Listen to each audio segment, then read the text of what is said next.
Foresight Wrestling Podcast on the one and only 411 Podcast Network.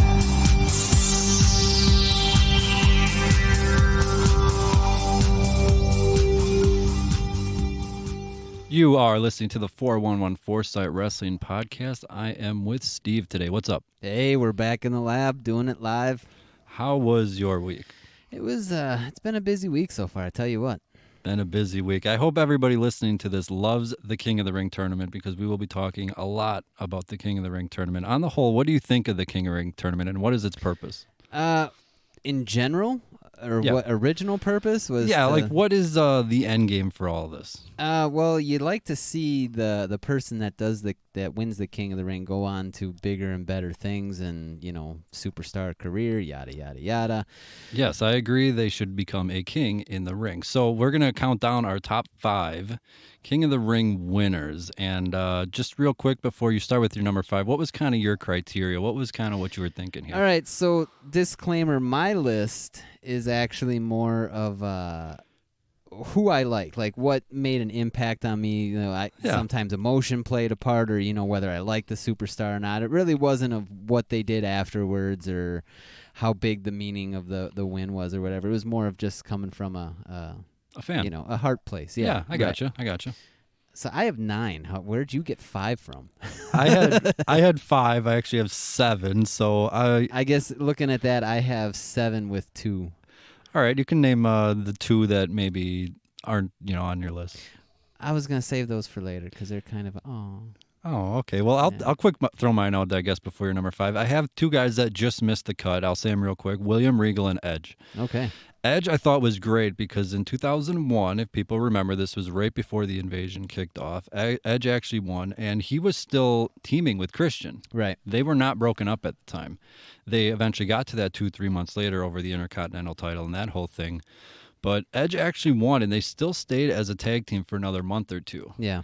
And where he should probably rank a little bit higher is that, unfortunately, as much as he kind of then moved to SmackDown, and everyone remembers those matches with Angle and the Guerreros and stuff like that with Mysterio, after that, he, unfortunately got a broken neck and then missed over a year and then kind of moved to Raw in a different kind of role and then did the heel turn and stuff. And that's kind of where it all really started. Right. I would have had him on this list if it kind of kept his momentum going, but for the longest time, after the Christian feud in 2001, then he was Intercontinental title 2001, 2002 with William Regal. And then he wasn't doing a whole heck of a lot, and I think he ended up feuding with Booker T at that Mania over a shampoo commercial or something. It was some ridiculous thing. He got back on track with the Kurt Angle thing again, the bald and the hair and all that. But it didn't. I really do suck. And that's where that started. So it didn't really kind of lead to where it should have right after his big win. So that's why he just missed my list. And then William Regal, everyone remembers it, 2008. He was on probably the hottest run of his whole career. There was rumors he was going to be feuding with Triple H for the WWE Championship. Obviously, those two are buddies and go way back, as we know now. But, man, he won the King of the Ring, and then, unfortunately... and he has admitted later that he screwed up. He's admitted... I fought the law, and the law won. Yeah, he's admitted he blew this. This was his probably last big shot. He did come back. I think he won the Intercontinental title, I want to say with Punk. Maybe they did a few things. Yeah, I remember him winning the Intercontinental title. Yeah, they did a few things, but he never got back on track. There used to be, if you remember when Vicky Guerrero used to speak, the crowd would just boo and not even let her speak. Oh, yeah, it was loud. It was loud. This is where Regal was at that point in 2008, and I know it was over 10 years ago, but he was about as hot as you can imagine as a heel and the King of the Ring gimmick and all that. And I think he was even the commissioner of Raw or the general manager or something. I think you're right. That's why, for me, it was really weird to see William Regal competing because he had was put in himself more of in a minister role. Yeah, he had put himself in the tournament and all that, so it was that little thing. But like I said, big feud with Triple H on the horizon, and just, I don't want to say he would have won the title, but massive blown opportunity for him. So those were kind of my honorable mentions. Yeah. Okay, well, I guess I'll go with my honorable mentions. I threw down Harley Race because that's actually one of the first memories that I have of Harley Race was him being the king. I think it was WrestleMania 3 he did a thing at.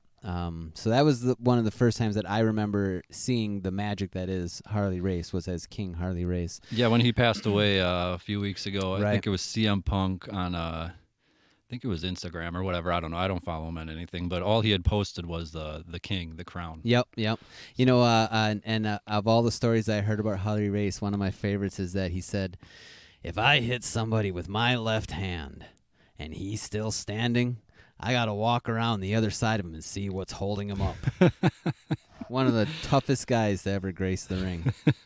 Then my other honorable mention, and he's only honorable because he never actually won the tournament on television. He did before it was pay-per-view and televised and all that. They've been doing the King of the Ring since '85, with Don Morocco being the winner, but they didn't televise it until '93. So this guy was a king of WWE on camera because he won the crown from somebody that won the crown from somebody that won the King of the Ring. Okay. Macho Man Randy Savage. He won it before it was televised, but then later on, when apparently they were using the crown as like a title to be fought over, I believe, I can't remember who won it that year, but whoever did. And then, it was Harley Race had it, and then he got injured, and so Bobby Heenan gave it to Haku, who then lost it to Duggan, who then lost it to Macho Man, who then became the Macho King.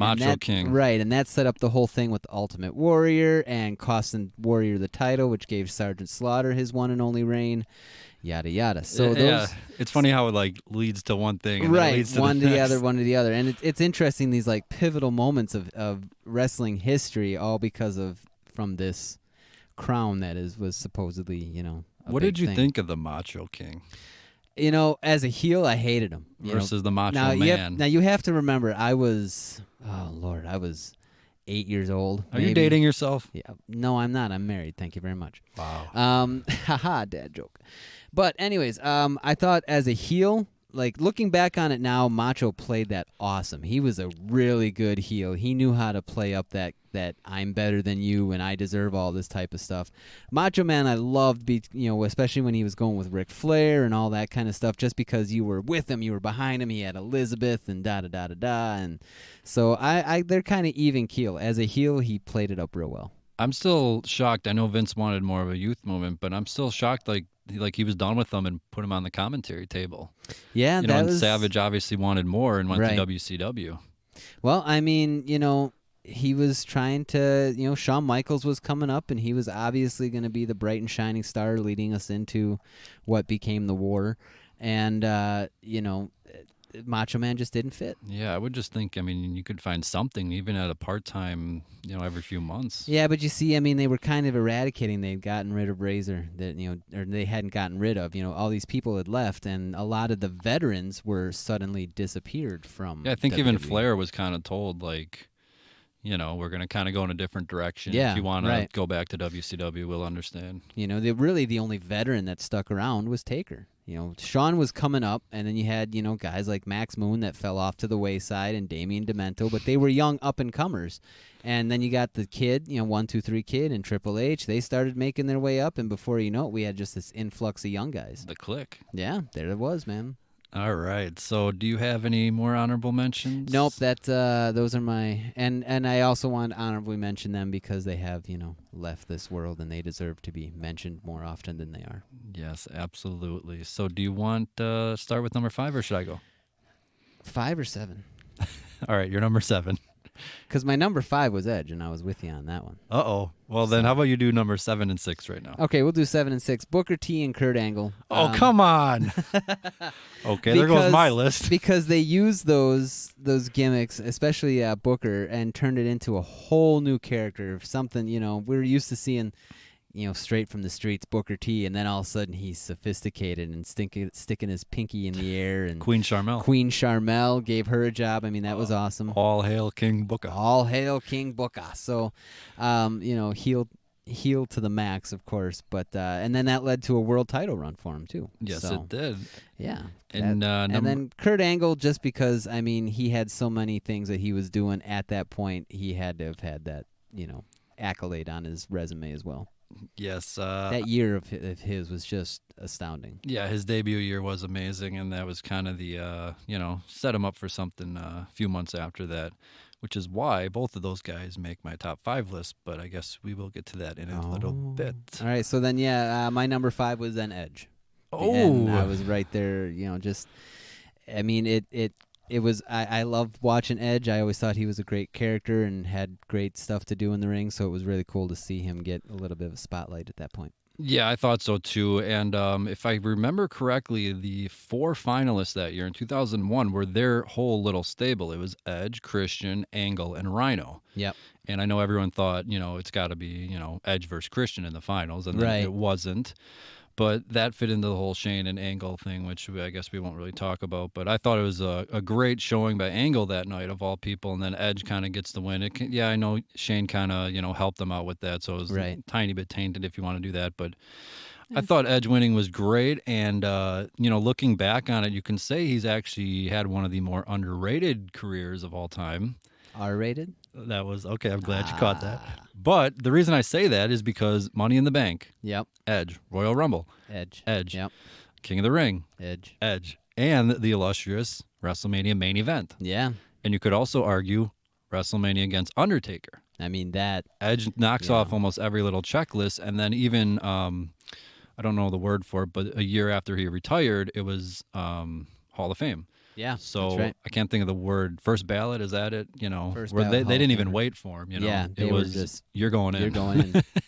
So they probably didn't even ask him. They just said, "Dude, you're showing up." Yeah, I think you're still under contract. So I was gonna say, I think actually the part of that was he had a year left on his contract, right? And he's talked about he was going to retire that year anyways. Right. He was going to do the thing with Christian and then go out that next year's Mania. So I think that was kind of him pretty much finishing his contract. So that's why they wanted to get him in. I know they even did a DVD on him and everything. I actually bought that DVD. It was a very good DVD. I enjoyed it. I think it was on Netflix. I saw it. Oh, really?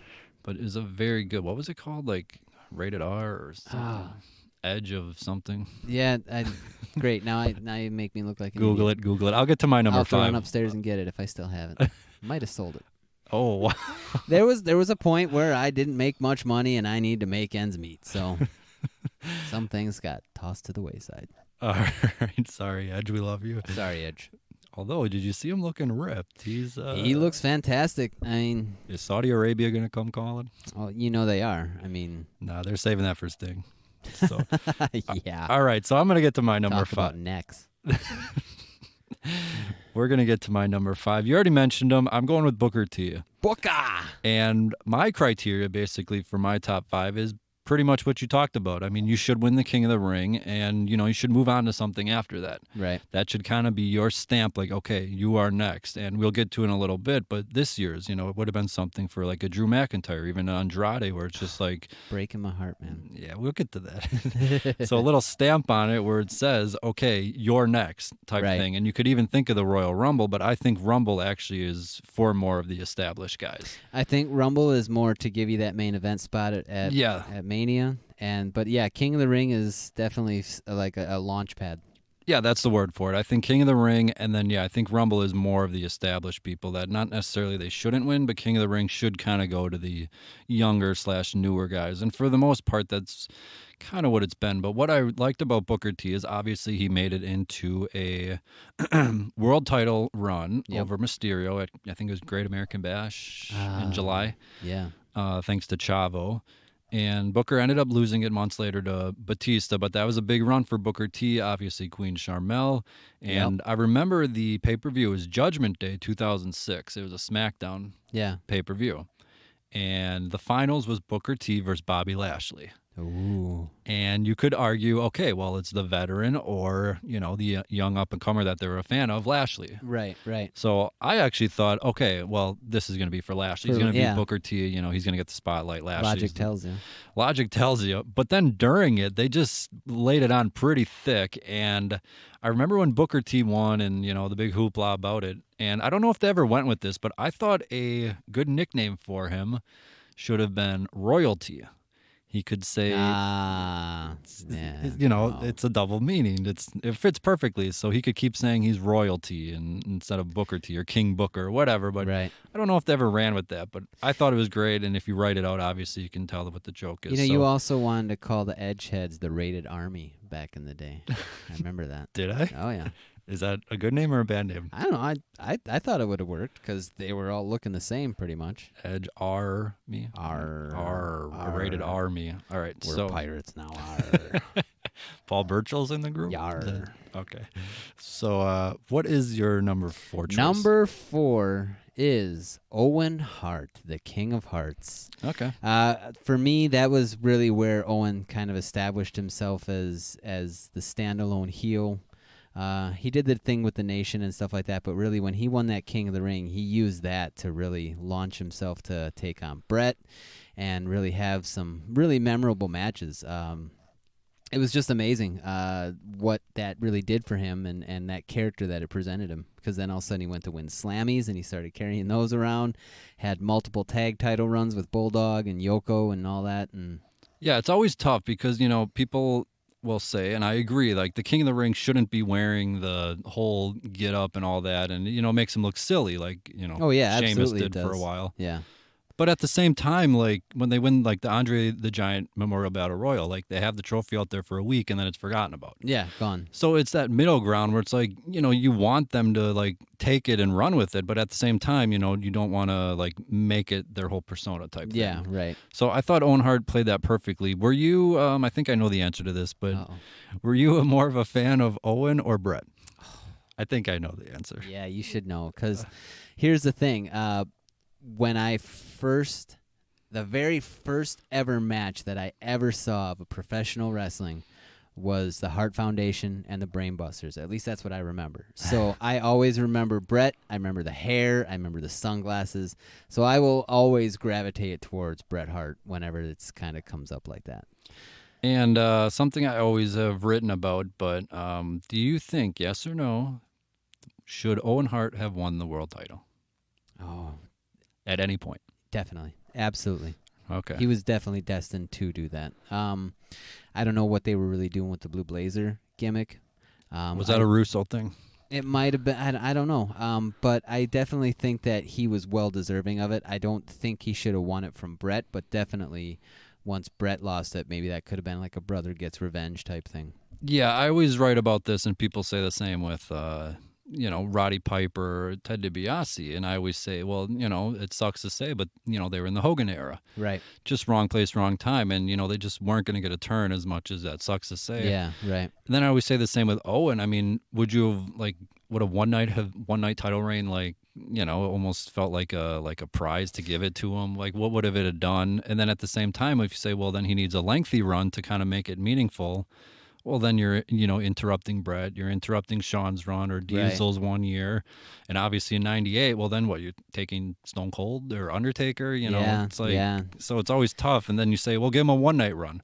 Well, okay, but that's just kind of like giving him. That feels just like a consolation prize. Yeah, like, well, we're going to make him world champ for a night, so I wouldn't really even want that, really. So. But on top of that, Kane won it for a day, and they used that for the rest of his career. Former WWE champion. Yeah. Right up until he won the World Heavyweight title, they were calling him a former WWE champion. Yeah, and, there's just a funny story where they pretty much, like, backed into that Kane situation. Yeah, where just like, oh, crap. We got to give him a one. Whoops. And then the next night went right back. So yeah. I don't want to say it was a mistake. But Zack Ryder's done it too. Oh, boy. Well, yeah. He's made a lot of mistakes. So he leaves his bald hairspray on the mat. Apparently he's doing well for himself. He's doing fantastic. He's just got a bald spot, and if he gets slammed too hard in the mat, it leaves the spot. I have finally watched his Figure It Out, the action figure show. I think it's called that. You actually suffered through that? Or that? that was a Nickelodeon show, Figure It Out, with Suzanne Summers. Or no, I don't know. Whatever. It doesn't matter. Where are you going? Where am I going? But anyways, I finally watched that show with Kurt Hawkins. Mm-hmm. And I like it. It's pretty good. I don't watch any of their little, like 10-minute mini shows, whatever you call them. This one's hilarious. Kurt Hawkins is like super cheap. So he finds like a figure, and Zack Ryder at every place they stop around the country will blow like $30,000 on just like long lost figures. And that is insane. There was one it was like a prototype. It was literally like a clay figure that you couldn't even see anything, and it was like two made. And then it was like $5 or $10,000, and he bought it because he had the actual figure, and he's like, well, now I got to put it next to it, and I'll have the the model, and then and it's literally just like a lump of coal. It looks like it's not even a thing, but this sounds like a serious affliction. Like he needs to seek and then you see professional help. And then you see his like whatever you call it, man caves, and then it's just filled with figures and stuff. And what is he gonna do with that? I don't know. Flip it later for more money, or who? I don't know. But the thing is, right when they like leave the store, they'll like add up the totals, and it's always hilarious. Zach's will be huge, and then Hawkins will have like $20 he spent on one. Yeah. And then like Ryder will get out and immediately rip open the box and start playing with it. And aren't they supposed to be okay? This is sad. Like it's the I really hope thing. he's got all his like stuff paid off and his life is paid for. Because if you're doing that kind of thing, why don't you throw some money over here and actually put it to good work? I could build a studio and we could have much better podcasts. Yeah, he better have bought his girl a great engagement ring, or else she would have been like, oh, really? He better have bought her a ring, a house, a car, a dog, a watch. Well, she signed NXT. She can get that on her own, right? No, not yet. Well, anyways. That's main roster money there, Chief. Well, hey, USA Network. But it's coming. We were talking about it, but I just thought it was I don't know, it's hilarious, and maybe almost for like the wrong reasons, where I'm just sitting there laughing at it. Yeah. And poor Ryder. I mean, just every little figure he'll start going, and then there's moments where like they both see it at the same time. Da-da-da. And then it's like, hey, I found it first, and then he's like, I never spent any money. Let me have this one. And then Ryder's just like glaring at him and making fun of him the whole time, like rubbing it in, like, oh, you couldn't just let me have that one, could you? I don't know. I guess there was one with EC3, a little blip with EC3, and he was like, oh, yeah, and it comes with a microphone in its hand. I wish I would come with a microphone in real life. And then he looks at the camera, and they're like... Yeah, he needs to do anything. But I think it's Mojo Rawley, actually. Who does? EC3. Who? Remember him? No. Mojo Rawley, actually, I think has kind of told Ryder, like, you need to calm down with this stuff. And he's like, I have a... When Mojo Rawley tells you to calm down... You better listen. Well, he's like, I have a degree in this. I have X amount in the bank. I've played in the NFL. And you're at home playing with your $30,000 toys, So they have this little rivalry thing. I don't know. They're always sniping at each other. I don't know what you're talking about with multi-$1,000 toys. I don't know either. Look at this amplifier. Yeah, I know. It's nice. It's beautiful. So I don't know. How did we get on this topic? We were talking Owen Hart. Somehow we got... something about mistakes and then something Ryder. Yeah. Something. Anyway, who cares? So there we go. So that was your number 4. Here is my number 4. My number 4, you already mentioned him, Kurt Angle. Ah, yes. So again, back to my criteria for the entire list is you need to win it and you need to do something with it. It needs to be the company saying this is the next guy. This is the person to keep an eye on, whatever phrase you want to use. Kurt Angle obviously debuted 1999 Survivor Series against Stasiak. Oh, yeah. And then a few months later, he went on to win the European title, Intercontinental title, and then King of the Ring. And then he main evented SummerSlam. Yeah. And then at No Mercy 2000, he defeated The Rock for the championship. And that was in October. So 11 months, 11 and a half, whatever you want to call it. So he topped off the year a month after that by defeating The Undertaker at Survivor Series. So about, arguably the top, 1 year you could do. I would argue someone else had a better top year, but I'll get to him next. And, Kurt Angle was kind of the guy. I think he beat Rikishi in the finals. Yeah, right. This was when they had, I think almost the entire tournament in one night. King of the Ring 2000, that's an Attitude Era pay-per-view if you ever go back and watch. I think it's Briscoe and Patterson's evening out in Hardcore. And then the WWF title was defended in a 6-man tag where Rock won it by pinning Vince. That's just... classic Attitude Era stuff, as Undertaker was chokeslamming Shane from the top turnbuckle through the Spanish announce table, flying through, which was pretty impressive. So it just goes to show you that every pay-per-view with Shane in is, what can Shane jump off of today? We love Shane. So anyways, my number 4 is Kurt Angle. You already mentioned him, so I think we should move on to your number 3. I mean, just a phenomenal year. Yeah, absolutely. Deserving of it, and I thought it was great. Rikishi, I don't think really would have fit with them, even if they were thinking of the heel turn about the whole Stone Cold car thing, even if they weren't. He did it for The Rock. He did do it for The Rock. It's like Rowan did it for Daniel. Oh, poor Daniel. They need to pay that off. They really do. They do need to. But So- Rikishi was just brought in. He can't come back. With the wrong music, by the way. Right. I mean, come on, guys. Get it right. Get it right. Gotta Jeez. get it.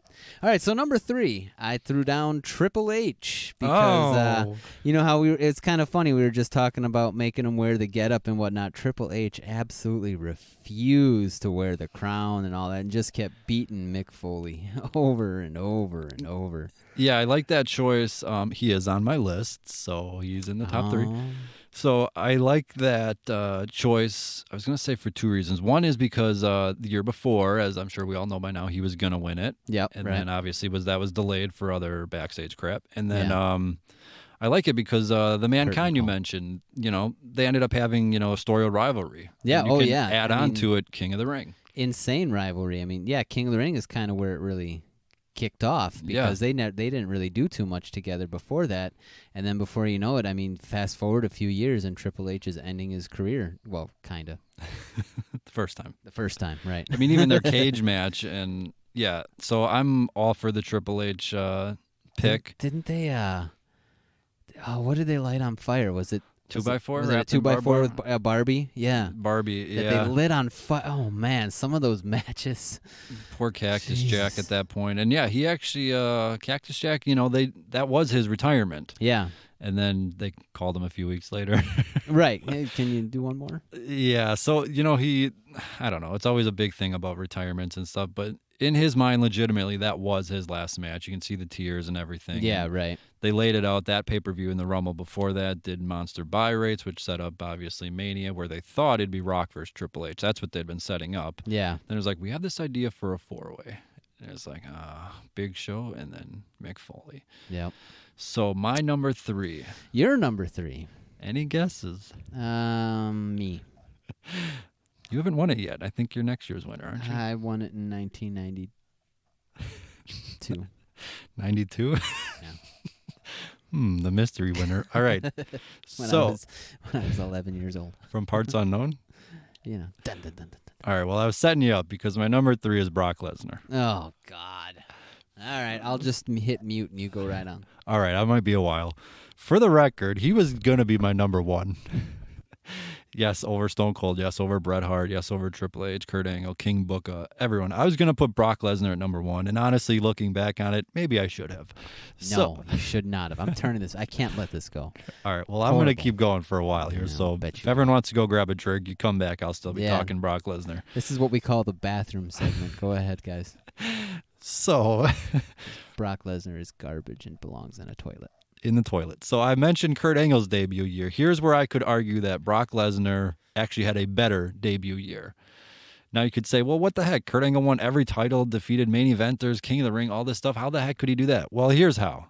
So Brock Lesnar not only had the undefeated streak, correct? Yes, he did. Not only did he defeat The Rock clean. Yes, he did. Kurt Angle needed help from Rikishi. And not only did he destroy Hulk Hogan, find me another person who left him bloody, laying, and beaten, destroyed out of the company. Hulk Hogan, when he was already like hurting and not. He was champion You 2 months can't earlier. You can't use Hulk Hogan. He was champion 2 No. months earlier. So anyway, so That is back to the invalid. King of the Ring tournament.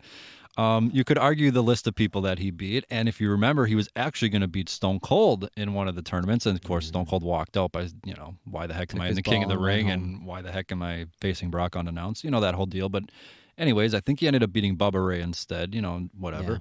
And actually, people forget about this, but his semifinals match, people remember the finals match against RVD, where he Right. caught him in the air after he did the springboard off the top rope and did an F5, which is pretty impressive. But people forget his first round match, or not first round, the first one of the night, the semifinals, was against Test. And you can laugh all you want and say, what the heck, Test? But go back and watch that match. That's a very hard-hitting, good, big man, whatever you want to call it, match. And even during it, Jim Ross, of all people, is sitting there talking about how Test is like the future on SmackDown, and he's got all this potential. I mean, he's in the semifinals, so obviously they saw something in him. But anyways, there's a spot where Brock Lesnar literally just runs into one of the best big boots that Test has ever done. And I always loved the big boot from Test because it was awesome. But it was a great spot. Everyone did think it was over. Heyman's on ringside, flipping flipping out, reaching for the ropes, ready to crawl in and stuff. Of course, kicks out, and everyone goes nuts into an F5. But whatever. So beyond all that, then he defeats the Undertaker clean a million times, and obviously puts him inside the cell, and he beats him there.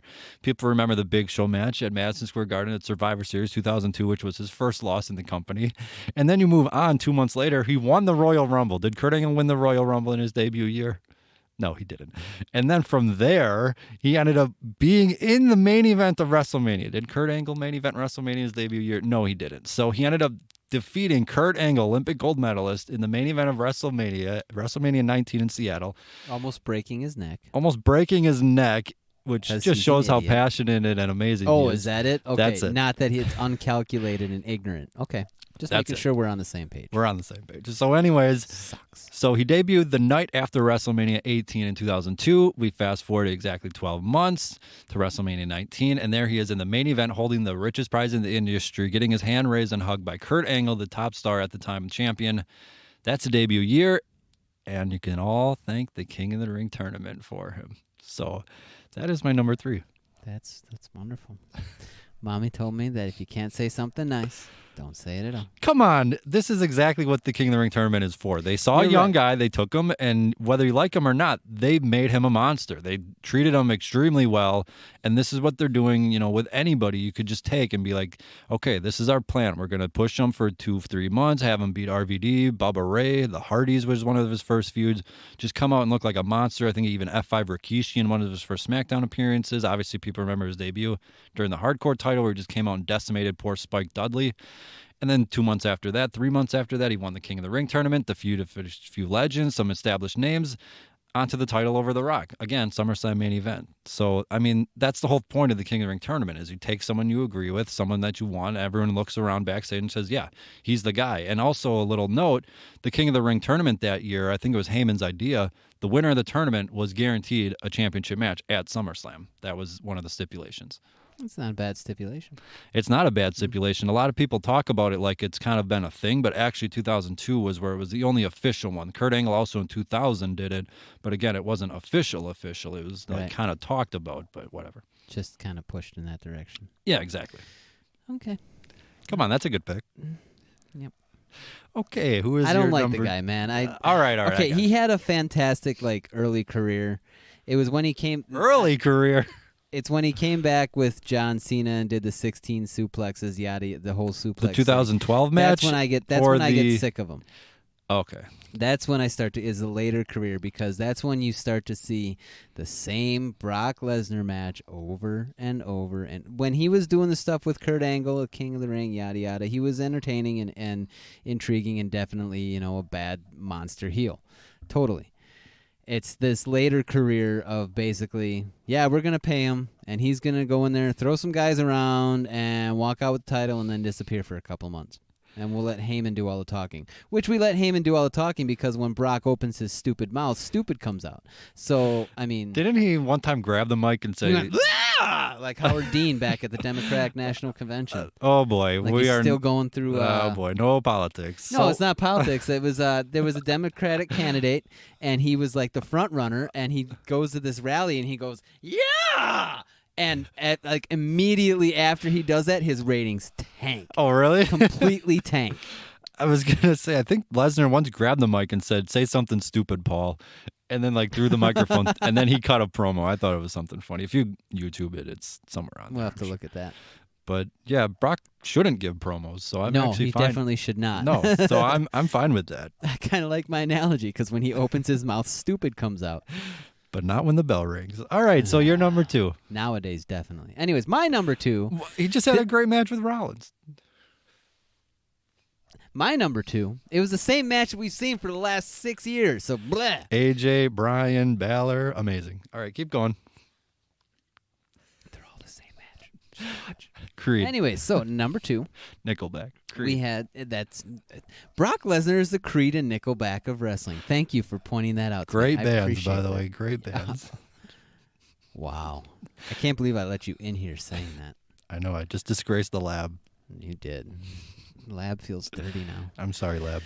All right, so my number 2, he arguably took this win and just went into the stratosphere, never looked back, became the biggest thing ended up on the Mount Rushmore because of every time you have a conversation about the Mount Rushmore of wrestling, this guy's name has to be in there always.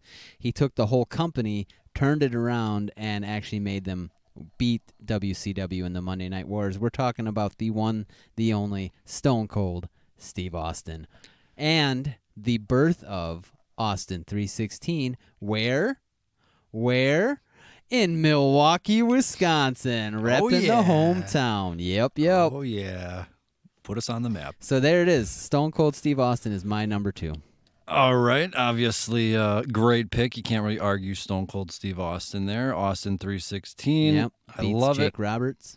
Jake the Snake. I love it because of obviously Triple H was going to win that year. Right. And sometimes it is just funny how, things happen and then suddenly you have the biggest star in the whole world, Stone Cold. World. I mean, when was the last time anybody got that kind of reaction and had the crowd involved and all that? And even when he started the what chants, I mean, that arena, I would love to have seen a decibel meter like in some of those arenas just to see how loud they really got. Yeah, Stone Cold Steve Austin, real quick tangent. He's been announced for the MSG. Yeah, the Raw taping. I think Undertaker's on the SmackDown one. Exactly. What in the world is he going to do besides have a stunner party with Kevin Owens? Does it matter? I mean, is Elias going to be eating another stunner or something? You know it. Every time Stone Cold is on TV, it's going to be a wonderful thing, regardless of what he does, whether he's smashing beers in the ring, whether he's riding around the ring in an ATV, or he's, handing out stunners left and right to everybody that deserves it, because they all deserve it. Yeah, I'm looking at the King of the Ring bracket, which we will discuss in a little bit here, but I almost wonder if he's going to almost endorse somebody that may win a match. There's Ricochet, Samoa Joe, obviously, right. Cedric and Baron. Well, when is that I think the taping is not this one, it's the next one. Okay. So I think that'll be the semifinals, I believe. I could be wrong about That'd that. Be cool. But, maybe even come out and, raise a Ricochet's hand or a Cedric or, whatever match they have. But, right. So I would, I'm going to guess they kind of incorporate him with the King of the Ring and him kind of putting the stamp to just show how big this is. I mean, that would be fitting. It'd be a lot better than just having him come out and doing whatever you want at the end of the show. Another beer bash. Something. I mean, that was off the rails. I mean, it was awesome to see him, but that was off the rails. Just go out there and talk. Just go out there. Just go. Sure. My number 2, you already mentioned him, I believe, Triple H. And not a whole lot to it, but, again, like we've talked with everyone else, it's somebody that, the company was already behind a year earlier and kind of knew something was going to be going on with, Shawn Michaels, and it was more about, taking him out of the shadows and, okay, let's do something. Yeah, with them. right. I mean, he had fought for a year to come back to the position that he was in before the whole curtain call thing and all that, which was ridiculous in the first place. Like, yeah, I don't know. I love Triple H's point on that. He's like, listen to that kid in the video. He was having a blast. Sounds like everybody in the arena was having a blast. Yeah, what's the problem? I've always been torn on that. I know it's kind of been a big thing, but I've always been torn. There is that old school thing, but yeah, but look at where we were. But at the same time, it was Madsen Square Garden. It technically was non-televised. Exactly. So, I mean, it was just buddies going out there. But then again, it's always the whole, if you do it for them, then, what length you go to. And it's a whole, at the time, like they used to travel the heels and then they couldn't stay. Right, they couldn't. Right, I remember that. But, I mean, what rubs me the wrong way is that Vince gave his permission and then had to punish somebody. Like, okay, if Vince gave his permission, dude, what kind of weakling is that? Stand up behind your word, man. Yeah, apparently it was the other people getting to Vince. And Vince had then kind of said, well, I knew you guys were going to do something, but not that type of something. Oh, and it's, come on. I don't know. I've always been torn on it. I get it. I get the old school thing. Even you got to go up and shake everyone's hand. I mean, right. Sometimes you have to go around and shake 100 guys' hands every day. I mean, when you say that, I understand saying hi and not like ignoring them. That's like disrespectful and stuff. But right. Then there's that. And then obviously the heels traveling with heels back in the day.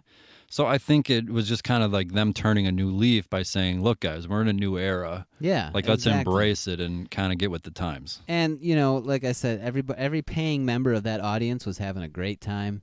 And just because some old timers are like, oh, you got to do something. Well, Vince should have been like, yeah, I told them they could do that.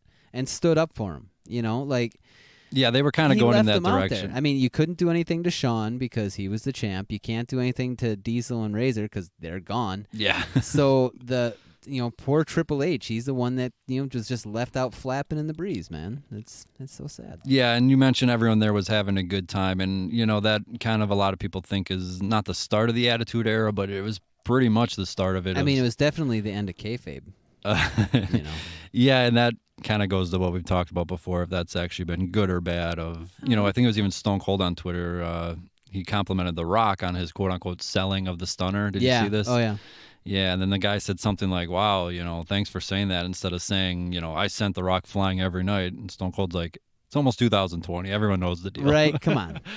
You obviously aren't going to kick somebody in the head and then they, see him the next day and they don't have a bruise. Come on. As he does 5 flips after landing and right. Rock spitting up his beer and all that. But yeah, I mean, but then again, I can argue the flip side of, well, it's 2019. That was still, 95, 96? Yeah.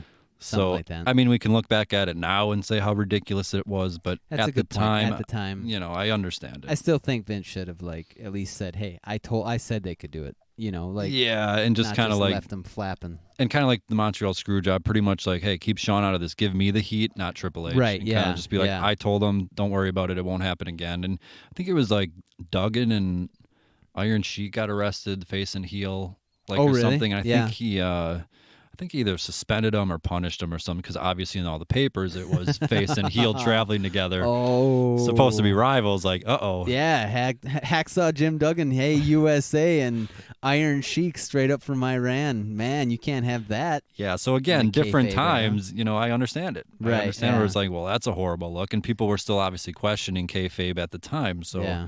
I kind of and then you get the incidents like Sabu and RVD traveling together, and they get arrested for totally different reasons. Yeah, and again, punished. And punished. 2 titles later, he's pretty much done. And then a year later, he left the company. So. Bye-bye. All right, we have finally reached the number one. The number one slot. Do you want to go first? Sure, because it's probably predictable, because we've already mentioned him how many times tonight. But my number one, of course, is Bret the Hitman Hart. He was the first person that I ever saw win King of the Ring, because it was the first one televised. And it really led into the Jerry Lawler, and he's bringing his whole family. And that's when we really got, we had been seeing Owen Hart here and there, but then we got to see Keith Hart and... Bruce, thank you. Bruce Hart. Survivor Series, so that was really cool against the King and his Knights. Or was it Shawn?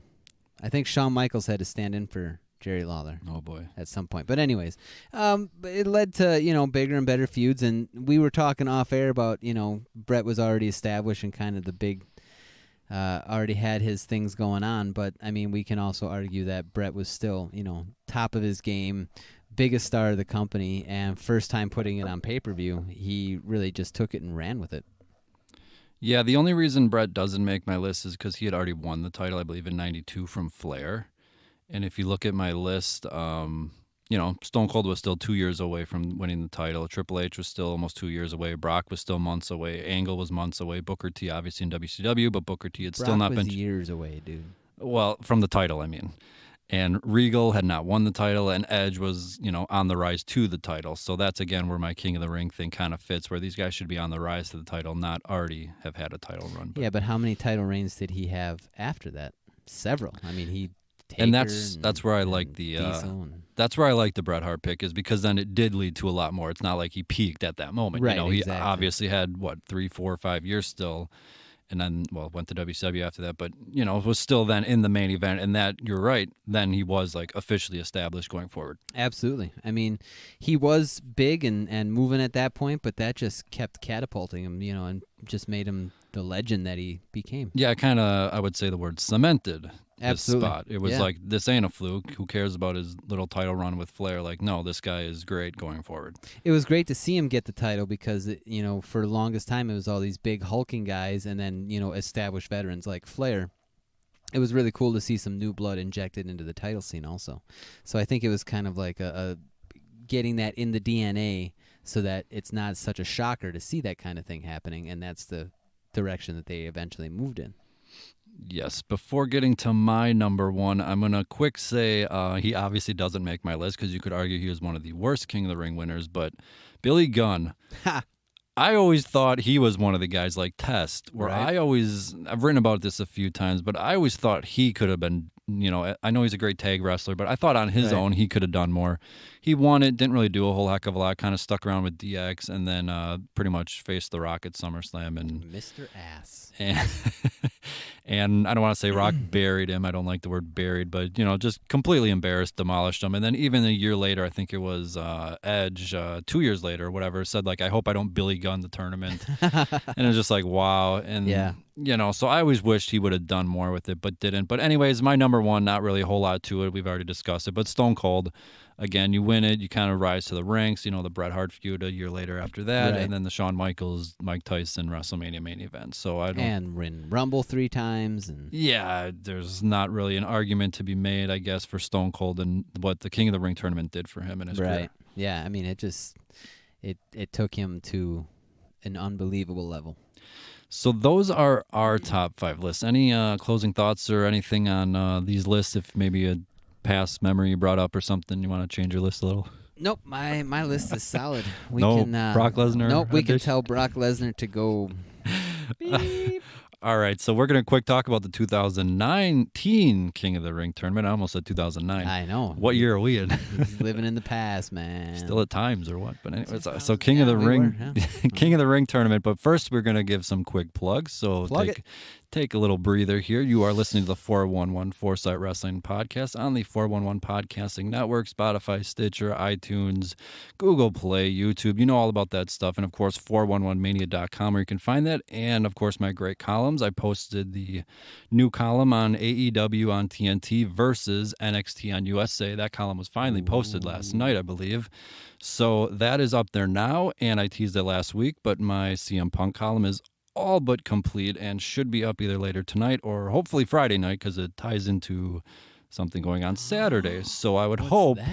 So I would hope, timing-wise, I would hope it goes up, but you never know. So, yes, we will discuss Saturday in a little bit. But, Steve, what do you got to plug? Hey, we got the Resonant Complex debut album, North Avenue, is available anywhere music is sold, digitally, of course.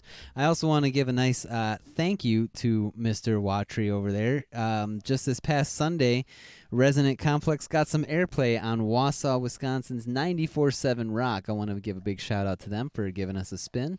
Go ahead and if you dig the music, go ahead and let them know and have them keep putting it in their rotation. That would be wonderful. That would be wonderful. So, moving on to the King of the Ring tournament. King of the Ring. We're getting down to it.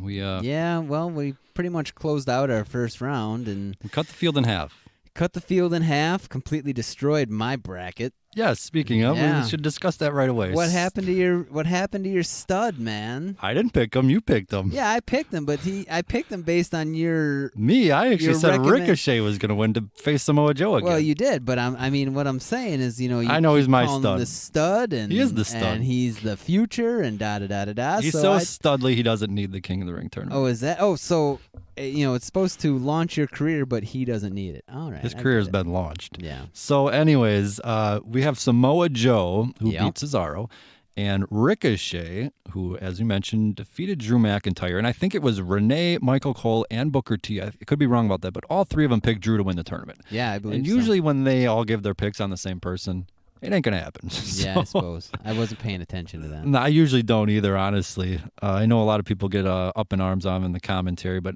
I don't know. I just never even hear him or notice sometimes. It's kind of hard to ignore Michael Cole when he reminds you about a surgically repaired something or other every 2 seconds. Surgically repaired this. Oh, back to the injured this. Oh, surgically repaired that. Yeah, well, dude, I'll give Cole a break because we know who's in his headset. He's just doing what he's told. I suppose. But, whatever. He's been there 20 years. He can't be there 20 years without doing something right. And God, has it been that long? Don't want to question what he's doing right. But anyways, so Samoa Joe Ricochet. Is this a win for Ricochet? I don't know. King Ricochet. King Ricochet would be awesome. And if this is really going to be the launch pad for him to go to bigger and better things, then absolutely.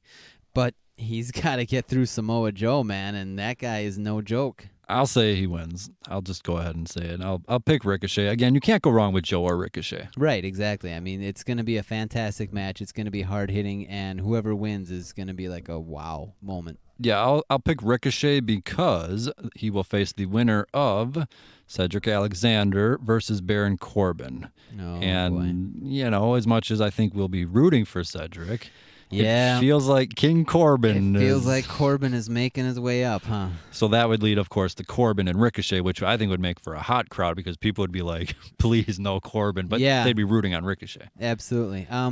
Have you heard of the stigma of wearing the King of the Ring attire before or sitting on the throne before you're I thought actually... King Booker did that in the build-up. Did he? I don't remember. And then I think even Lashley speared him off the chair. What's it called? The throne? The throne. Whoops. Yeah, the throne.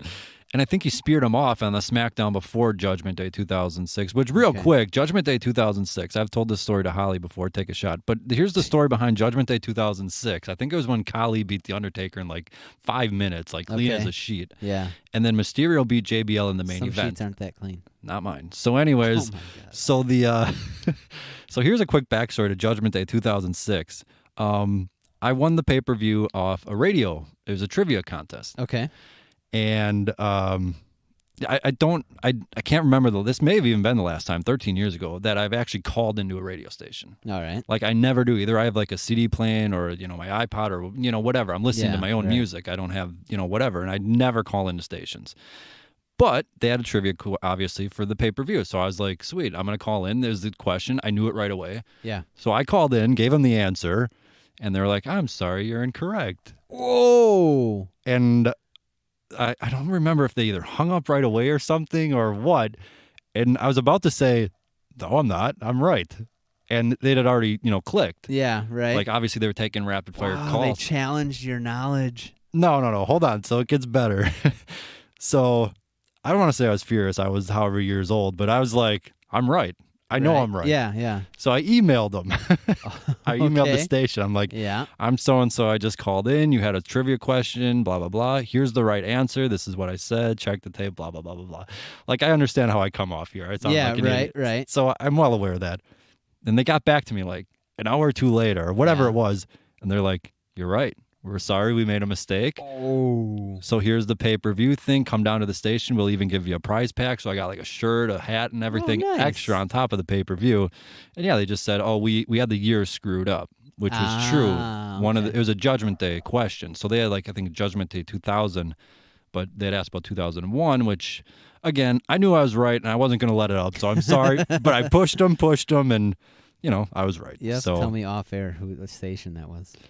I don't remember what it was, honestly. Oh, really? I don't. Was it local here?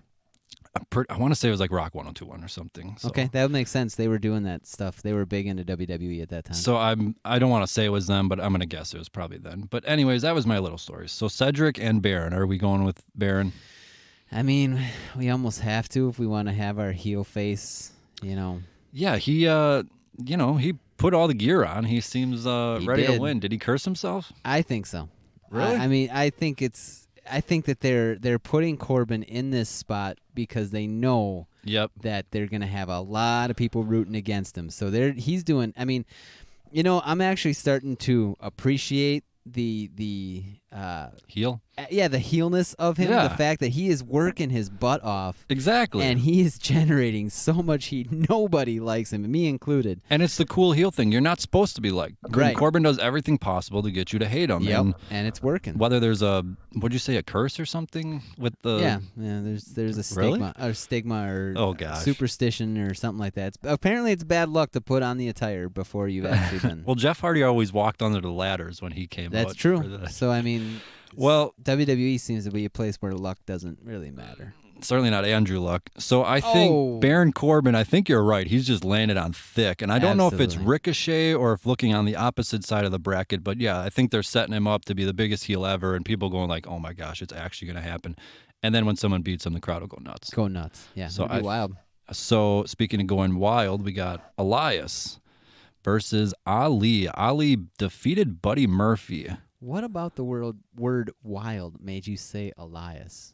Well, he had just been the 24/7 champion, and that Fox host of that sports show wanted. I guess that was a little. Now wild. Drake can consummate his marriage, hopefully. Hey, and I also, side note, I think I read that Renee is official.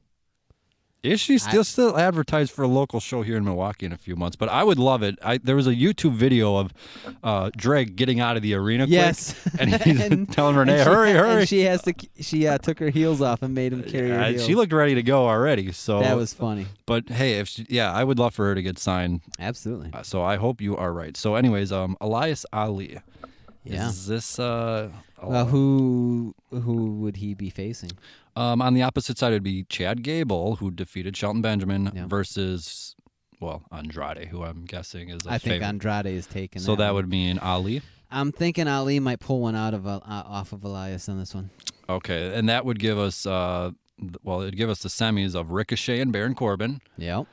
Versus Ali and Andrade. So pretty much all these have been face heel. So, yeah. And then we could go further and say that Ricochet beats Corbin, Andrade beats Ali, and then oh my God.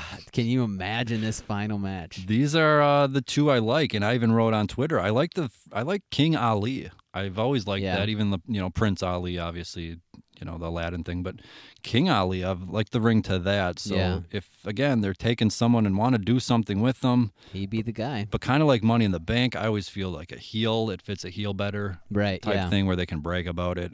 Right. And King Andrade, I don't know, he might be the guy right now. But anyways, so do you have any since Drew McIntyre's out? Is it Andrade now or Ricochet? No, I'm going with Ricochet. Really? Yeah, because he was my number 2 pick. And since, my bracket got destroyed in one fell swoop. My bracket get destroyed for March Madness every year, so don't feel too bad. I don't even participate because... Oh, boy. Because if I did, it'd be Wisconsin and Milwaukee all the way because I don't know anybody else. Yeah, I mean, they're always good for like a win or two, but, whatever. Badgers have won a couple of titles, man. I actually got to meet the defensive coordinator of a championship Wisconsin Badger team. I thought we were talking about college basketball. Yeah. Okay. Well, anyways, we're going to move on. Yeah, they've won a couple titles. Yeah. So, All Out is this Saturday. Yes, it is. Real quick, are you ordering this pay-per-view? $50. Yeah, is it $49.99 or is it $50? Well, plus tax, it's $52. Right.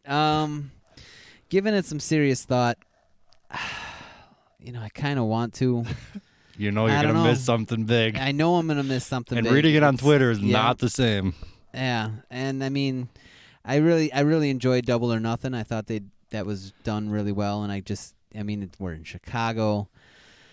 Punk is in the area. My whole thing is, I would say if you're gonna, buy the pay-per-view, I would say first of all, like you said, the previous show is really good. Yeah. And you should, reward them with your money. You should, if they keep delivering, well, then you're gonna keep, what's it called? I can't think of the word right now. But anyways, you're just gonna keep supporting them. That's the word. You're gonna keep supporting them. And I would also argue that there's a story they might do a pay-per-view in November again, but yeah. Outside of that, this is kind of it for a while until the TNT show, which, you pay for cable, but, it's free TV at that point. Right. So I would almost say, this is one last one to buy. And then from there, I would guess after this one, people are probably going to save their $50 going forward whenever they do pay-per-views. This feels like kind of like, I don't know, the last hurrah type thing before we get serious. Yeah, type thing with the TV show. Yeah. I think, I'm leaning towards yes on buying it just because, I don't really have anything else going on. It's a Saturday night, right? Yeah. If I don't watch it Saturday, I'll record it and watch it later, but... And by the way, I like them doing Saturday nights. It is nice. It is a nice little breather. I like them doing it just in case the schedule's conflict going forward, which, might happen, Right. And I wake up at 4 o'clock in the morning for work every day, so it's really nice to be able to get to bed at a decent hour on a Sunday. That's always good, too. Not after a 5-hour wrestling show. No, I don't think this will be 5 hours. Oh, no. I hope not. But WWE likes to do that. Oh, gosh, yeah, unfortunately. So... do you want a quick rundown the card here? I'm not going to mention every match because honestly, I don't know half these people or what's going on. But the big ones obviously we know about. So yeah, I know we got the 21-woman battle royal. Yes, we do. Do you have any maybe surprise predictions or? Not really any predictions. I'm looking forward to seeing what Nyla Rose has to contribute. She's the first Native American superstar female superstar that's getting a lot of attention. Just looking to see really a good showing, and then the winner of that gets a title shot on TNT. Yeah, I'm trying to think, is this just more for Britt Baker, to be cleared from her concussion and all that? And could be. I wonder if this is just more of a showcase for her, who I'm guessing, I don't know if she will be the first women's champion, but, it makes sense. It kind of seems like they're going that way. And then I'm trying to think. But then you got Brandy. I mean, no, that's all. That's the Corbin thing where it's just to rile people up. Yeah. But I'm trying to think of surprise people, who's a, female out there as a free agent. I know that they got Jazz, who was the NWA Women's Champion just recently. Yeah, I'm trying to think. Awesome Kong obviously was the big surprise, right, and now she's right. there. So that's you can't do that surprise again. So I can't really think of anyone that comes off the top of my head. Alundra, former 24/7 champion. Yeah. I don't want to say the name AJ Lee because I don't think she's anywhere near. Well, I was going to say something else, but never mind. So anyways, Lucha Bros versus Young Bucks in a ladder match. Escalera de Muerte, ladder of death. Is that what that is? I'm pretty sure that's what it translates to. By the way, is it Lucha Bros or Lucha Brothers? I mean, I believe it's Lucha Brothers, and they just write bros for sake. I like sometimes Lucha Bros. You got to pay per. Sometimes you got to pay per letter. Yeah. So, I don't have a favorite in this one. I just think it's going to be all out war, death, flying spots, dives, flips. Did you just say all out? Oh, I did. Of course I did. Nice. I mean, it's going to be something else. Those guys never fail to disappoint. Yeah, they're going to leave it all out in the ring. Oh, man. I thought I was bad. Yeesh. Sorry about that. So anyways, you're really not. I'm not. So this is going to be the first little thing of, how the quote-unquote executives want to be going forward. Right. If they want to put the titles on themselves already. Well, I would pick Luchas. But I think the Luchas need to win it. That title needs to get back into the AAA side of things because now moving forward, going to TNT. Are the Lucha Brothers, are they signed to AEW? I don't know what their status is. Yeah, I think it's kind of they're there, but they can work elsewhere. But they have priority. Where if it's like, hey, we need you for Wednesday night taping, right? They get first dibs. So yeah, I definitely think that I think it needs to be a good show, but I think the Young Bucks kind of almost need to lose it so that they can kind of focus on the tag division.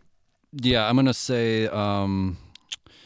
I don't know if it's a prediction, but I'm going to say now that I'm going to... Spoiler? No, it's not a spoiler. I'm going to call it that this ladder match eventually gets a rematch on TNT, regardless of the winners. On TNT? I feel these two teams, this is probably going to be match of the night. I'm almost afraid of what they're going to bust out. Yeah, exactly. That's why I'm surprised that you think it'll be on TNT. And I think it's going to be almost so good where in a month or whatever, it's going to be like, this taping, folks, get ready. And then they announce the ladder rematch. Yeah. So that is just... I almost think that's too crazy for TV. Yeah, but with NXT there, and by the way, yesterday's NXT episode was probably the best one I've ever seen. Match of the Year candidate. You should definitely check it out. But if there's, if NXT's putting out stuff like that, you're going to need these guys flying around on ladders to turn the channel. That's a good point.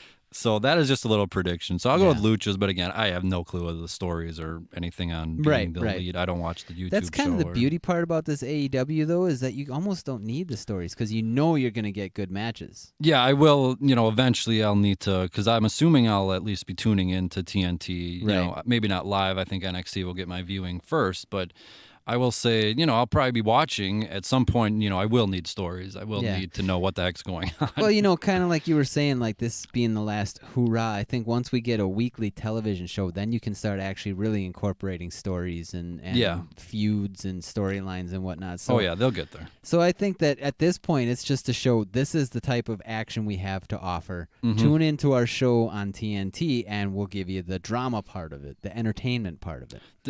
Wasn't drama TNT's catchphrase? I think it was like TNT. Oh, yeah, we know drama. We know drama. Yeah. Speaking of drama, Cody versus Sean Spears, the newly married Sean Spears. Yep, to Peyton Royce. Yes, very nice. And by the way, somebody on Twitter, I can't remember the guy's name or something, said to me like he thought all along it wasn't real that those two were together or something. I forgot what he sent me. Well, it's obviously real. You're wrong. Yeah, I don't know what that was about. So Cody versus Sean. Again, is this going to be Cody, wanting to win on, because he hasn't been winning too much lately. No, he really hasn't. He even did a draw with who? Darby Allin? Darby Allin, yep. I mean, even went to a draw with him, no disrespect, but Cody probably should have won if he was going to be a top star in the company. But maybe he's also trying to not be the guy that, puts everything on himself. Yeah, he had mentioned that in an interview where he's well aware of, the perception. But, at some point, I would almost say he's taking that too far. Like, he's trying to help his buddies out, clearly. Right. Sean Spears and him go way back. So, clearly getting him a job here. And I don't know if he's almost helping too much, but wouldn't you figure Spears wins here to kind of put him on a higher level? I guess it depends on what they want to do with him afterwards. Cody's got a job. So really, Sean doesn't? Sean Spears, his job is to be on TV and on, and in front of the camera and drawing people to watch his matches. Whereas Cody, he's got stuff going on backstage. He's got this and that going on. So I almost could see Sean taking this one. And then Cody is just like, maybe I should just kind of hang out back here.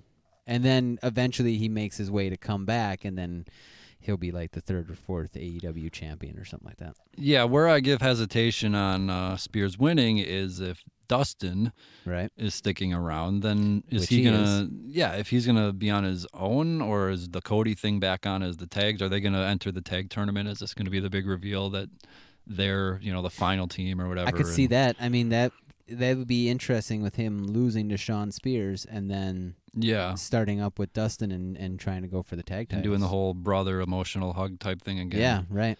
And cutting themselves, as much as they can. Blood and guts? Blood and guts. Here we go. All right. So a little bit of color. A little bit. Red means green. So we were supposed to have Kenny Omega versus Jon Moxley. Oh. But I would argue it's a suitable replacement. What happens when you overload your schedule, hurt yourself, and don't take care of it? And do a Japan tournament and work everywhere else. And these people may not be cleaning their rings like they should, and should really have that looked at, John. Yeah, the part with that is, what's it called? What does he have? MRSA. Staph infection? Yeah, it's basically, MRSA is basically, I believe it's caused by, don't quote me on this, I'm not a doctor, but I believe it's caused by a bacteria called Staphylococcus, and what it does is it actually gathered and created like an abscess where it was infected. And so that has to be drained, and you got to make sure that you get it all cleaned out, because if you don't get it, it just comes back. And I was going to say, I saw, again, I'm not a doctor, I'm not going to pretend to know anything about this, but that it's like once it's in you, like it can come back. Well, everybody has Staphylococcus in their system. It's a matter of whether it's in an abundant amount to actually cause some issues. Like when you have a staph infection, that is because that it wasn't, too much of the bacteria got in your system. Normally, in your body, you have pneumococcus, Staphylococcus, and there's one other one. There's another one? Yeah, I can't remember what it is. It's staph, pneumonia, and Google. It's something. Yeah, it's something in there. But basically, your body can fight these off, but when your immune system gets compromised, these things can start to... like something else got in there? Yeah. Oh, boy. Or, well, he, probably got it hurt, so it was open to injury and, wasn't cleaned out like it should be, and then the staph gets in there and does what it does, and... Yeah. And now he's out. And now he's out. Which, should be, a few weeks? He should be ready to go by the You'd hope so. premiere. I mean, it depends on how bad it was. These things, there are some of these infections that are antibiotic resistant. So, I mean, I hope, as much as obviously everyone wants him to be on this show, play it cool, get better first. Take care of you, because if you're not healthy, you're not making money. You're not helping anybody. And I hope the contract is guaranteed. Ever since Razor and Diesel, all contracts are guaranteed. Well, we will find out, because Omega versus Pac, who may or may not have a guaranteed deal. Are we going with Omega here? Kind of have to. I mean, this is a point where Omega can really, put himself in a spotlight and maybe make himself a viable contender for the title when it's time. Yeah, a lot of people think Omega will win and then feud with Jericho because they are, they're polar opposites, man. And they got their one apiece, I believe. Yeah. And now they can fight over the big prize. But yeah, I would say Omega wins, and then Pac, when he figures out if he is full time or what he's doing with Dragon Gate or whatever, and then he can come in, and then they can kind of start building around him. Yeah, and Omega is really laying into Moxley about getting himself hurt and stuff like that. Yeah, and that would be another one where, again, not a prediction, but I know they want to probably save it for a pay-per-view, but, you put Omega and Moxley on TNT, even the debut, I mean, again, I'm not going to say the Cody Rhodes match on the first episode, because I still don't know the guy's name. Sammy Guevara. Okay, and I just said Cody Rhodes. My bad, Cody. So, ooh, might get a cease and desist. I might. So, anyways, I think we're going with Kenny Omega there. Makes most sense. Most sense. So then we get our main event, and I like this main event not only because it's for the title, but because I could see it going both ways. Right. So there are a lot of legitimate claims where you could see Jericho doing it. Yeah, right. And then on the flip side, Hangman Page. So before getting into my rambling spiel, who do you got? I really haven't given a whole lot of thought. I almost think, like you said, there's arguments for both sides. Chris Jericho gets it, and you have a credible veteran that's starting off your legacy. Hangman Page gets it, and that sets you up for having this mega superstar to carry you on. So you are laughing, so I'm just going to shut up and let you go on your little rant here. I'm waiting for your pick. I don't have one. Okay. Well, good pick. Yeah, you mentioned it. Jericho, obviously the mainstream star. If you want someone established, TNT, the first image you see is Chris Jericho holding the title. He's got this whole you need to be thanking me. Right. You can already hear his first promo, blah, blah, blah. Oh, yeah. Thank me for this. And then, Moxley or whoever comes out and the crowd goes nuts, and then instant feud. But, thank me for this. I'm doing this. This is all because of me. And he's holding the titles and all that. Right. The TNT connection, the WCW, he could give promos for years and years. Years and years. And again, if you're going to start AEW, I mean, it doesn't really matter. But Impact, it started with Ken Shamrock as its first NWA TNA champion. Again, kind of somebody to have on there. Which, by the way, Ken Shamrock is coming back to Impact. He's coming back to Impact. How about that? Don't even care to talk about it. But whatever. So Jericho, obviously, there. And Hangman Page, this was even before. If you remember when he entered the Battle Royal, he was unannounced. Right. Even before that, the podcast before, I had mentioned that his buddies, Cody and Young Bucks, they're pretty much made. Yeah. But they want to make Hangman Page. He Right. is the guy that they want. So obviously the Battle Royal win, and now everything, I don't know if they have gone all the way with him there. I don't know, based on just me as a casual follower of all this stuff in AEW right now. Right. I don't feel that, he's quite there yet, but beating Chris Jericho in the main event does that. Exactly. That puts him over. After seeing some of the stuff that he did in Ring of Honor, I definitely could see him. He deserves to be in that position from what I've seen of his past work. Yeah, so if I, gun to my head, I got to pick, I would say Hangman Page, because everything I've got is they're all in on this guy. They want everything to do with him, any little phrase, any little cliche you want to use. And again, kind of like the Corbin thing, the Jericho thing, he's building it up to take the fall. Right, yeah. But again, would it really surprise us in 2 nights if we're sitting here talking about, Jericho's champ, established star to start it? Yeah. Wouldn't be surprising either way. And that's why I love this, because whether you're watching live, checking updates, whatever, you're going to be sitting there waiting because you don't know who's going to win. You can't call it, and I love that. Yeah, exactly. I mean, it's the anticipation is. Yeah, so before we kind of go back to AEW on something real quick, do you have any thoughts on the NXT UK Takeover that's airing earlier? We got Walter, Tyler Bate, obviously Tony Storm, and Kaylee Ray. Yep. There's a last man standing match on the card. Who's that one? I don't want to butcher names. Joe Coffey and Dave Mastiff. Yeah.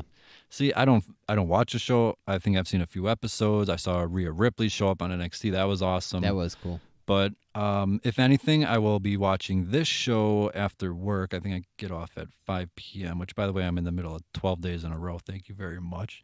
Haha. Yes. But working. Yeah, working. So I would probably, because it's part of the network, I'll be probably watching this. And then I don't know what I'm doing with All Out or what happens with that. But again, that's $50. And to me, I cannot justify that, regardless if anyone is the big surprise or whatever they have planned. But any thoughts on NXT UK getting this takeover spot? It's definitely something to. They're gonna see how many people they draw to like an NXT UK, and then they'll compare that. They're not going head to head, so it's not like really competition. It's basically like a full day of wrestling, is what it boils down to. Yeah, and both shows sold out. They're not overlapping time. Right. It'll be fine. Both will get their chance to shine, and I'm guessing both will be really good. Yeah, I mean, I'm really excited for the Walter Tyler Bate match. That seems to have, Tyler's a little short, but boy, is he strong. Yeah, and Pete Dunne had kind of already he's starting to do more with NXT. Yeah, right. And I'm kind of curious what 205 Live and NXT UK do once NXT goes to USA Network. Oh, yeah. That's a lot of letters. There's a lot of letters, yeah. AEW, there's a lot of letters. So we're going to go back to All Out here. This is going to be our final topic. Oh, my. And it's not, we're what, a little over an hour? Oh, we're well over an hour. Oh, boy. So I'm taking a guess you can probably figure out what this final topic is pertaining to AEW. Nope. So CM Punk. What a good little promo we've seen lately out of him. So he's in a ring again. Yeah, and pretending like it hurts when he hits the ropes. And, yeah, or maybe it does. I don't know. I don't buy for a second that's his first time getting in a ring. I love when he tried to get up on the turnbuckle and he slipped. Well, he never did a great elbow drop anyways, so what? Shouldn't go up there. But anyways, what? So we are now, Ouch, man. 2 days away from his interview, yeah. or live mic, pipe bomb, whatever you want to, yeah. I don't know what they're calling it. 2 days away from that and 2.5 days away from All Out in the same area, Chicago. Yeah. We all, we're all well aware of all the speculation and city and everywhere they are. So probably not. No? I don't see it. Do I got to ask the question? Not even. He's not going to show up. I don't think he's going to show up. I think he's going to do the StarCast thing and maybe lead you to believe, just to kind of be like, hey, I'm going to help get him a little, I'm going to see my friend succeed, so I'm going to try and get him a little. I don't think he's going to show up. It's interesting because if he does, it's not going to be in a wrestling capacity. They're doing they're actually doing it on pay-per-view. You can buy the Punk. Oh, really? Yeah, I think it's $20. Like Fight TV or regular pay-per-view. I saw the Fight TV thing. I want to say it's 90 minutes, but yeah, you can get the Punk live mic thing. Again, really? That honestly might be worth it, but everyone's going to be hanging on every word. Like, clearly the first question is going to be, coming back, blah, blah, yeah, blah. Right. And I think even someone has already said that he's really not going to want to touch on that. Like, he can get asked it a million times. And then how many times do you think he's been asked that in the last year? Yeah. Seriously. Yeah, and people always say, the more it's been denied, and even this past few days, more and more people are denying it by saying, look, this is an independent, session or whatever appearance you want to call it. It has nothing to do with AEW. This is this, and that's why The Undertaker was going to appear. Right, and they keep saying that, but it's almost the more they say it. Yeah, now you're just doing conspiracy theories. How many times? It's not a conspiracy theory because, of course, they're going to deny it. They're not going to be like, yeah, he's there. Exactly, and they're and even if they're telling the truth, there's going to be somebody out there that says, no, you're faking it. You're just trying to lead us astray. Yeah, I know. As they're clearly like, no, dude, I won't be there. The truth and the conspiracy theory sound exactly the same. That is always a good point. So, how many times can he deny it? Deny, and there's always going to be somebody out there saying, "No, you're showing up. I know you are, because you can't get away from the business, man. You're nobody without this. You've never done anything besides this, so you have to show up." And what was the last pay-per-view where he wasn't even in the state at the time, and it was he's showing up. That was Double or Nothing. He was in Singapore, I think. It's like, dude, he's doing commentary across the country. Yeah, he's like, it was at L.A. or something. He was doing something for Bellator, I think. I don't remember, but yeah, he was doing some type of commentary, and it's like, they're just gonna fly him over there, warp space and time just to get him over there. Easy peasy. So, obviously, I'd mentioned my column. I would love to see him show up. Don't get me. I'm a huge CM Punk fan. I think that guy was awesome. He's one of my top favorite stars, but I don't think he's doing it. Okay, so for my column, which again, I will be finishing up here soon, just a few little touches, and then I'll be adding a few things in, And hopefully tonight on 411mania.com, I'm talking about Thursday night. It is August 29th or August 30th, obviously Friday, but obviously I would hope before All Out. So, and by the way, JR, his podcast this week, what's his topic? It's him hyping up CM Punk. It's all about CM Punk. So again, it's like, JR, why is this week about CM Punk and his career? Maybe he likes him like I do. Right. So anyways. So what's going to drop first, your column or the new Tool album? One of them we've been waiting 14 years for. And the other one, nobody gives two hoots. Take a guess which one. So anyways, so I'm going to read a few quotes. This is considered another little teaser. So I told you last week I was working on something. So here was what I was working on. I reached out to a few people and got a few quotes. Only one person is putting their name to these quotes, which isn't, it's not too out of the ordinary. Usually it is. These are actual people. It's not like raccoons and stuff that you talk to, right? Raccoons don't like me. No, you just don't like what they have to say. Then again, who does? So anyways, I'm going to... trying to steal your food. Hey, you're stealing food off my plate. You know. So here is the first quote. Okay. Who, again, I don't say who, but I will say a top female wrestler not signed to WWE. So anyways, she just says, I think it would be great for wrestling. He has a loyal fan base. He's a great wrestler. So I piggybacked off that comment and wrote the loyal fan base. Yeah. Okay, obviously you speak to that. There's, I could argue very few people, that, I don't know. He's just got that diehard audience, rabid fan base. Think about how long has it been since he's been on WWE TV, and we 5.5 years. And we still chant his name, which I would say is getting booed from the other portion. It's kind of I get that, but at the same point, we haven't forgot. That's what I'm saying. Right. We haven't, and I mentioned this a few weeks ago. I wrote that WWE actually had the leg up on AEW of him coming back, but then I put the caveat on of Tony Khan, billionaires with money to play around with. Right. I'm afraid to even ask how far he would go to outbid Vince McMahon on CM Punk. It's... all bets are off at that point. Yeah. That's why we got these gambling references. Yeah, there's going to be a lot of gambles going on the next few weeks on TNT and USA Network. But the next quote I have here, somebody from that's been in Impact Wrestling, which was quite interesting. But it says, I love Punk. He opened the doors for guys like me, small, tattooed, unfit to the mold. He gave hope to the majority that got treated like a minority. A lot of people are like us, and now a lot of us are pro wrestlers. Thanks, Punk. And that fits into an AEW thing where, it's hard to believe, but CM Punk is 40 years old. Yeah. In October, he turns 41. Oh, my. Brock Lesnar's 42. So, you can argue about the age and the veterans and all this. Punk debuted on ECW TV June 2006. Yep. That's over 13 years ago. So it is these guys that are wrestling now a lot in AEW. Yeah. They looked up to Punk. Absolutely they did. And it's hard to even think of it, but Punk is like the old grizzled veteran now. It makes us feel old, obviously. Thinking I know. Just yesterday Punk was 2008 world champ on Raw, and now he's this old grizzled veteran. Like, where did the time go? Right.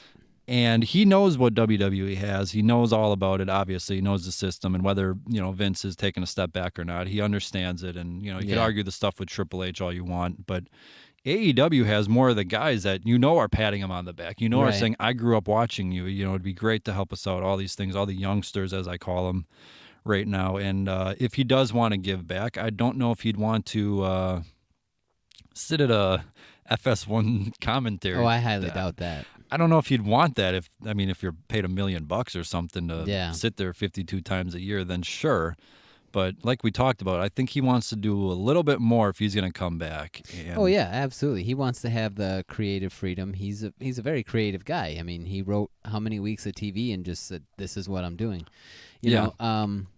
So he's got the skill, he's got the talent, he's got the head for it. I just don't think he wants to. I don't think it drives him like everybody thinks it does.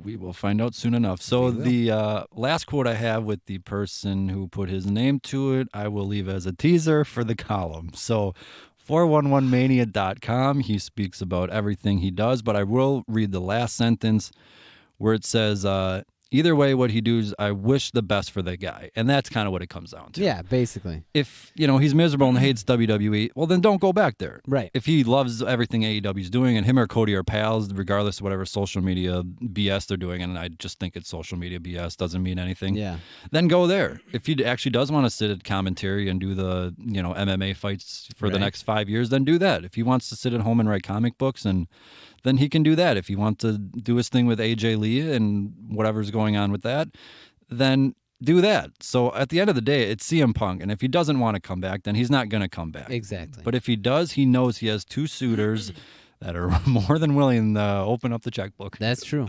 And money has never really been a big thing with him. He's smart about it. He's saved his money. He's doing well. I don't think he's going to ever have to work again if he doesn't want to.